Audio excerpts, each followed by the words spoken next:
Welcome everybody to how to write a clinical resume. I know we have a small group tonight, but I'm really excited to talk to you more about this. It's a really big topic. I think it can be kind of challenging to figure out how to package your experiences to get a clinical experience. So we're going to talk a little bit more about that this evening. But first, I think it's just important to think about when you're writing a resume, what are you using it for? Who's the intended reader? And what message do you want to send? When it comes to gaining clinical experience, for example, maybe getting a shadowing opportunity or a medical assistant position in a clinic, it's really important to consider how you're communicating your interest in healthcare, even if your experiences are a little bit all over the place or not all clinical related.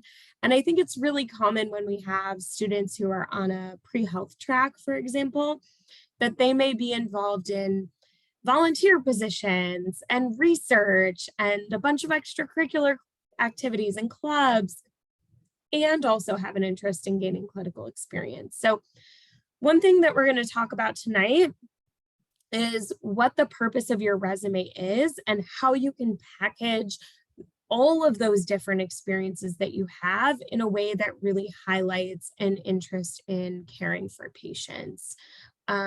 So as we move forward, I think it's important to just make sure that we have all of the basics of a resume and what's included in it. So anytime you're writing a resume, you want to make sure that you're including a heading, which would be like your name, your contact information. We'll talk a little bit more about that. And I have 3 resume samples to show you. You also want to include your education. So things like making sure you're writing out your degree, right? Bachelor of Science, Biology, for example. And then your skills. And that's where you'll highlight like your clinical skills. You may have some technical skills that will assist you in the workplace, or even lab skills that may be helpful when it comes to like wet labs, that sort of thing.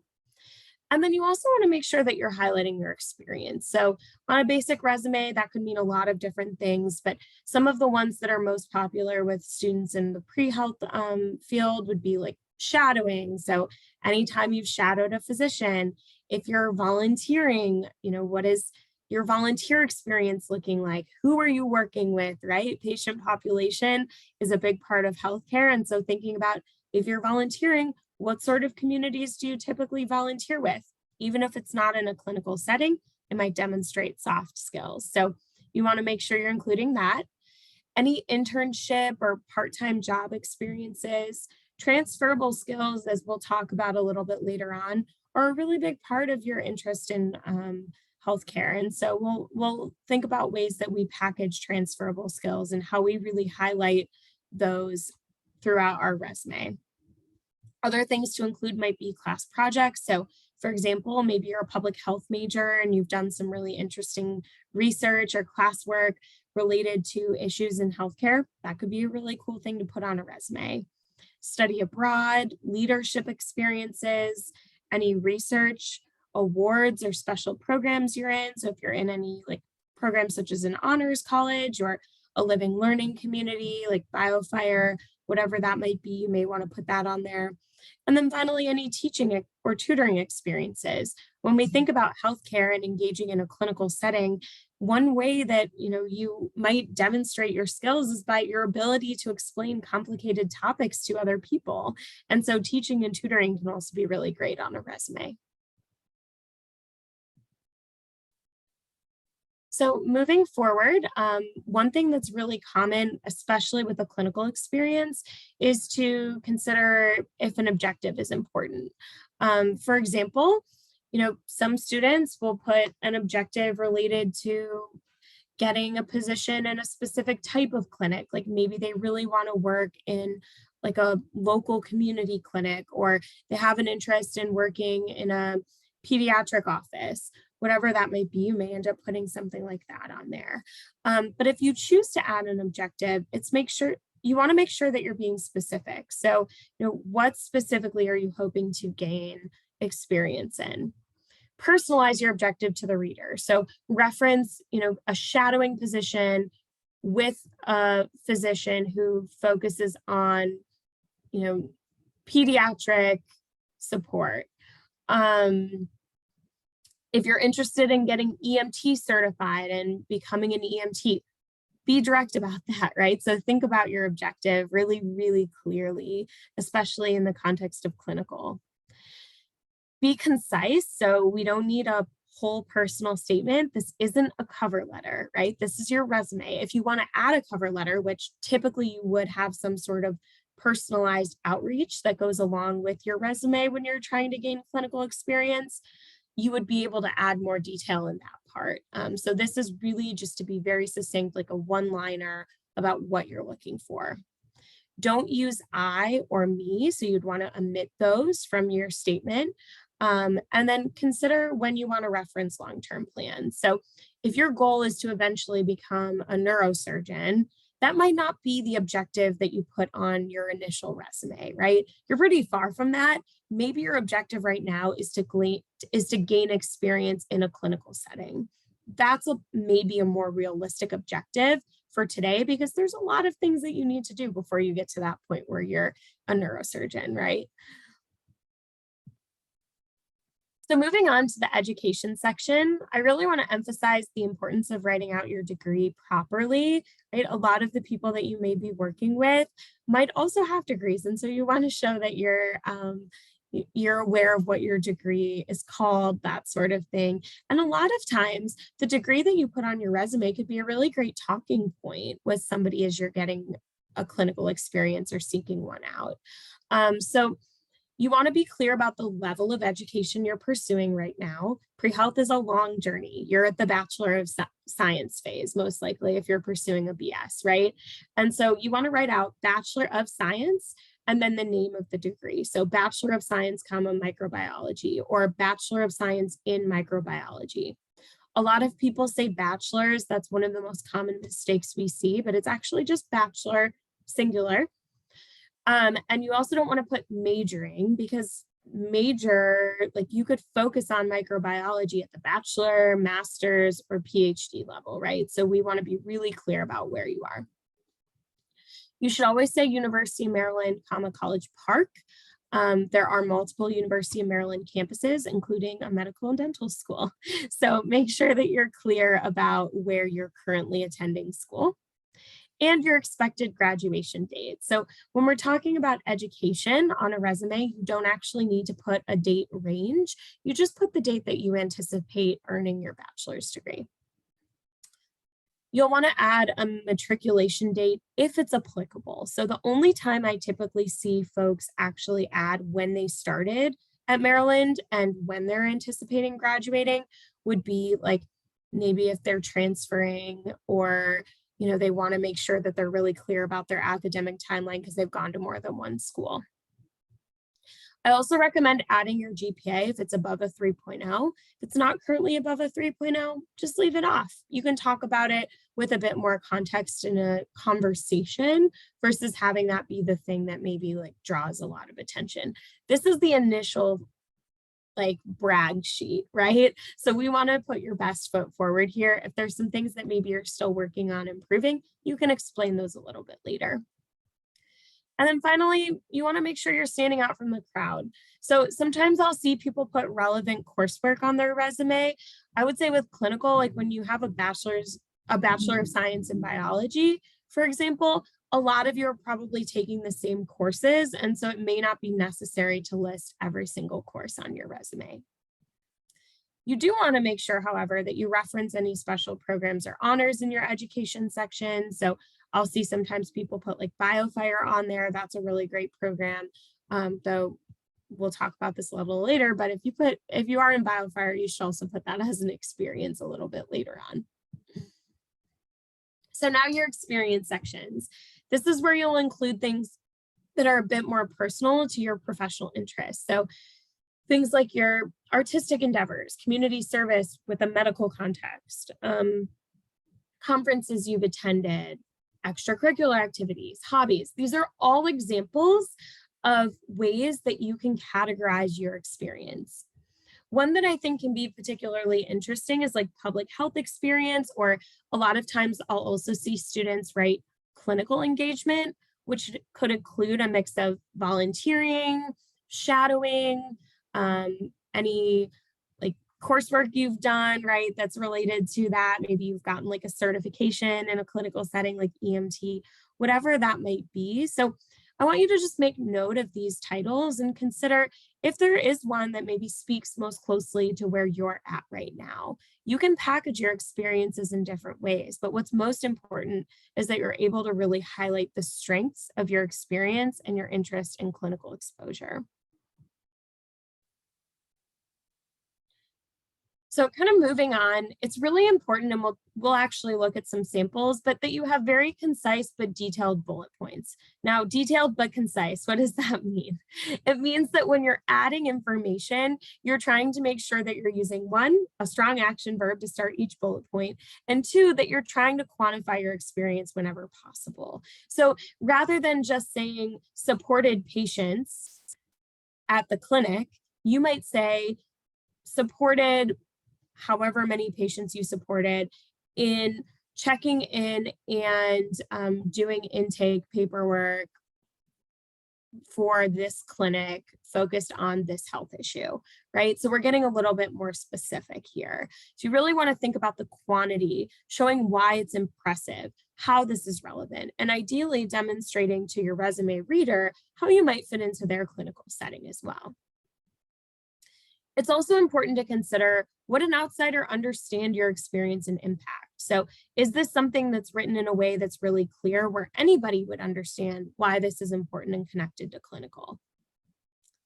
It should read as an accomplishment list, not just as a job description. So again, that's where metrics are really important, and showing like how maybe you increase productivity or how many calls you took on average when you were at the crisis hotline over a 6-hour period. Those sorts of things are really helpful in understanding what your capacity is for handling some of these different, clinical experiences you may end up in. Another thing that's really important is to consider your role. So if you were the leader, or if you were a teammate, like if you were a member of a 10-person team, those can both be really valuable in a clinical setting, right? Being a leader is really great when we think about maybe your future as a physician. You'll probably have a leadership role, right? That's a leader in healthcare. But it's also important to be able to work with a team. Physicians don't work completely by themselves. Usually they're working with a team of people as well. So highlighting your teamwork skills or your leadership skills can both be really helpful. And then be honest. So a lot of times students do also have experiences that might be a bit more traditional, right? Maybe you've worked as a cashier or a server. Those are great. You don't need to try to fluff the title there. Be direct about what you were doing. And let's think about the transferable skills that go along with that might also be desirable in a clinical setting. Another thing to note is if you went above and beyond on a project, make sure you say so. So if you received like a top ranking in a contest or wrote a paper, those are really great things to highlight. It's also awesome to be able to highlight some of the different special programs or engagement that you've done. I've seen students put things that they've done in their church or a club. If you're able to make an impact at an organization, that actually is really likely something that could be relevant in a clinical setting. So when we think about a healthcare related resume, you really want to think about the people skills too that go along with that. Transferable skills are huge on a clinical resume. And so the way that you frame things is really important. One other thing I just want to point out in the experience section, I'll sometimes see students put like volunteer experience, which is fine, but think about if you're planning on pursuing a career in medicine, for example, as a physician. There's a big difference between community service and philanthropy. One is direct service to people. The other is typically raising funds to provide service to people. And so you want to make sure that you're making that distinction. Philanthropy could fall under leadership, but probably isn't going to be best categorized in the community service section. So just be mindful of that. And again, think about how someone might be reading that and what that's going to say about your understanding of direct service to people in need. So I just wanted to provide you with some examples of what a difference scope makes. And I know some of you have been in some of my other workshops, so I apologize if you've seen this example 3 times now, but I do think that it's a really helpful one.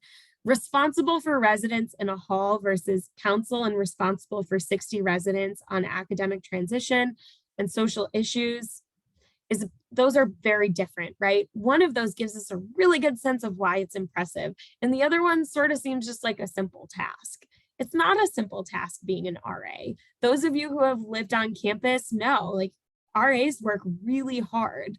And so you want to make sure that you're really emphasizing the strengths that you bring and what you are able to truly accomplish in a position. It helps quantify what you are able to do in future roles. And that's really helpful for someone in a clinical setting who might be considering bringing you onto their team.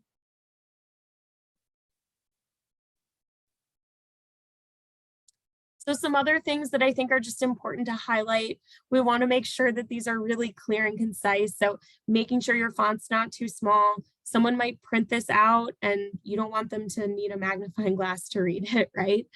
And then you also want to make sure that it's not looking too crammed. You don't want anybody to feel overwhelmed when they're looking at your resume. You want them to be excited to keep reading. So make sure that your margins aren't smaller than 1/2 inch. I also typically recommend that you just have a 1-page resume, though I will say by the time you're graduating, a lot of times our students on a healthcare track have a ton of experiences. And so at that point, it may make sense for you to have a 2-page resume. And I would say if you're in that boat and you're starting to feel like, wow, my resume is completely packed, it might be good to meet with a career advisor and just see if there's any opportunity for you to move things around, rearrange things, or if you're on track and you have the right instinct that, you know what, I do actually need that 2-page space. Another thing to point out is how you list experiences over time. So a lot of times, by the time a student is a sophomore, they've typically engaged in enough experience where some of their high school experiences may be removed from their resume. However, we also sometimes see that students might start an experience when they're in high school and even continue to go back throughout college. And so if you have anything where you're continuing to engage beyond high school and you're still doing it in college, great, keep it on your resume. If you have anything that's healthcare related, awesome. It might still belong on your resume as you continue to seek clinical experience, though you wouldn't put it on a med school application, but it could still be on your resume for now. Or if you have anything that, maybe is a certification, like maybe you got your CNA when you were in, or you became a CNA when you were in high school, that's obviously really relevant, right? And if it's still a current certification, then definitely still put it on there. You also want to make sure that you have a really clean and consistent format. You don't want your reader trying to figure out what your degree is, what kind of experience you have. You want it to just be really clearly outlined. And again, we'll go through some specific examples of that, but just be mindful. I don't always think that like being creative with your formatting has the same punch that you hope it will. Oftentimes it ends up just kind of confusing the reader. So we want to be as straightforward as we can so that it's really easy to see why you're a good fit for a clinical setting. And then finally, you want to make sure you avoid excessive white space. We typically find that the eye is drawn right to that white space. So you want to make sure that there's not any big holes in your resume. So the most important things are your content, and that's what's drawing the reader's attention. So here's actually an example of a 2-page resume that I wanted to share with you. And I just want to highlight a few things that I think are really interesting about this. So this is a student that's interested in pursuing a career in healthcare. And you'll see on this resume kind of the hierarchy of what they felt was really important here. So first and foremost, they have their degree, Bachelor of Science in Biological Sciences with a focus on general biology. They also have their clinical experience right at the top. So we get a really good sense right away of how this person has started engaging in clinical settings. Another thing that I think is really interesting to point out is that this person put the total number of hours that they've been working in this space. That can be really helpful if you're pursuing a position or a graduate program later on that tracks hours and wants to know how many hours you've spent in specific spaces. Just a pro tip, medical schools do typically ask how much time you've spent in a space, and PA schools especially look at that. And so it's really important that you are tracking your hours as you're gaining experience. And this person felt it was important to put on their resume. So they have their clinical experience, which are more of those like very obvious, direct clinical related things, right? But below that, they've also tried to really highlight some of their soft skills. Now, I think that this person could be a bit more detailed in the way that they describe their experiences. If we read through it, we notice that there isn't a whole lot of quantity being provided here or any sort of metric or scale for the work that they're doing. But they do try to organize things based on categories, and I think that that's an interesting thing to see. I also think it's helpful for you to see a variety of different resumes and get a sense of what different people are doing, right? So this is just one example. I'm just going to give you another 10, 15 seconds or so to look at it, and then we'll move on to the next sample for you to review.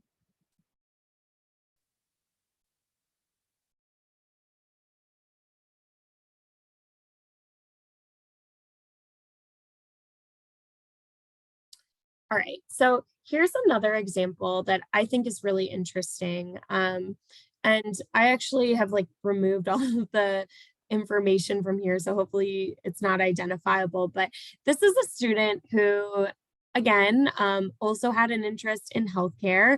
There are a few things that we see as don'ts on here, but there's also some things that I think are really interesting to share. So one thing, this student did forget to put Bachelor of Science, but I think something that they did add that was really helpful is they put their minor on here and they put some relevant coursework, not a ton of coursework, but at least a little bit of coursework that might be related to the fields that they're pursuing.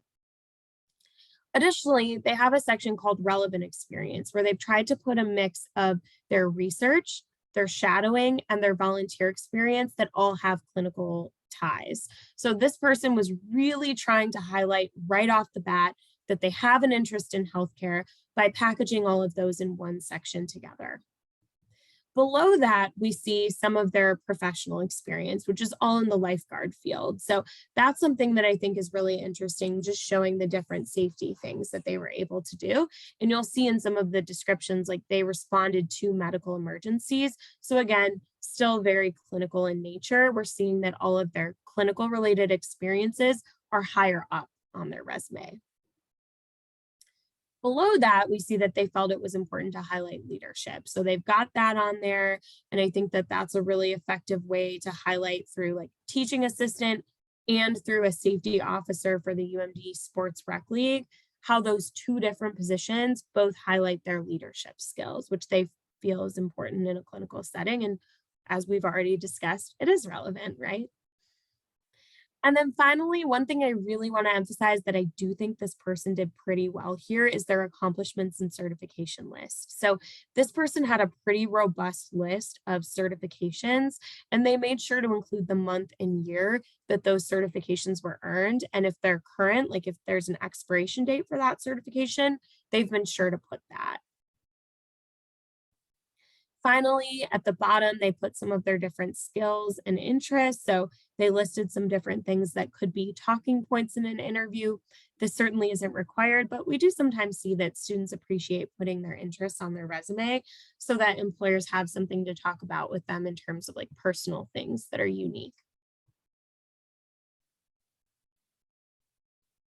All right, so this is the final resume that I want to share with you. And I think this one's also really great. In particular, this is actually one of my favorite resumes that I've seen because they do a pretty good job of providing a lot of detail and also categorizing their experiences with all of the clinical things being weighted toward the front part of their resume. So we see here, they've got their basic contact info.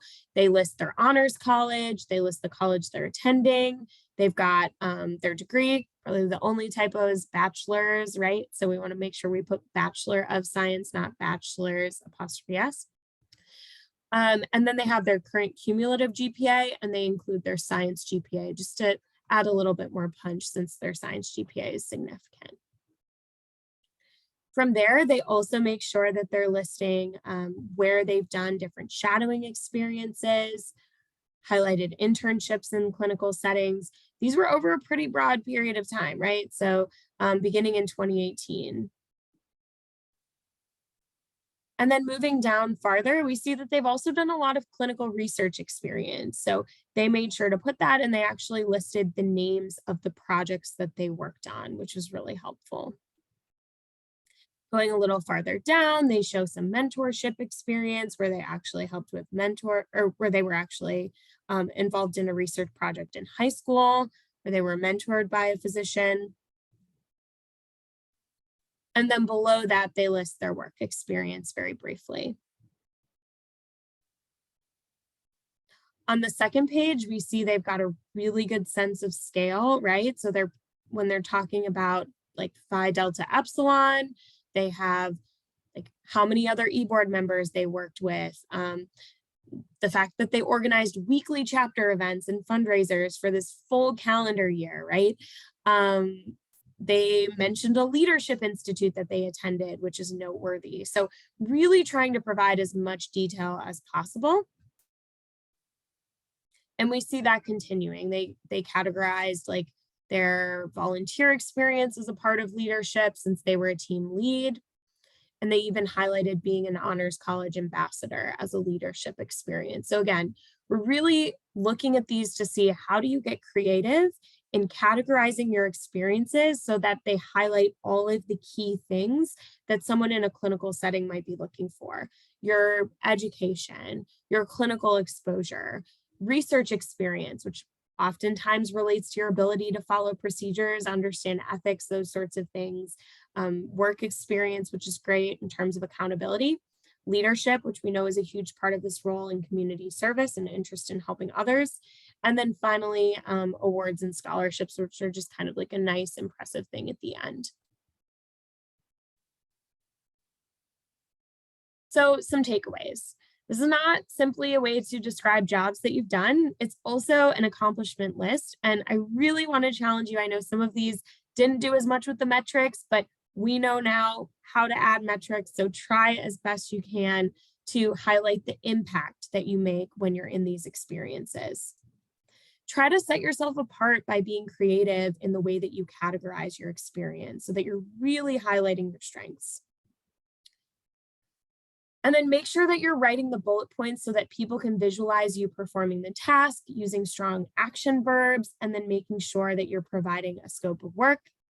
And then finally, pop at the top. So make sure that you're highlighting the things that are most impressive and relevant first, and then working your way down to things that may be a bit more transferable or less direct in terms of their relationship with a clinical experience, but still helpful for someone to know. If you have any questions, I'm happy to answer them. I'm actually going to stop the recording now just so that we have a chance to talk a little bit more.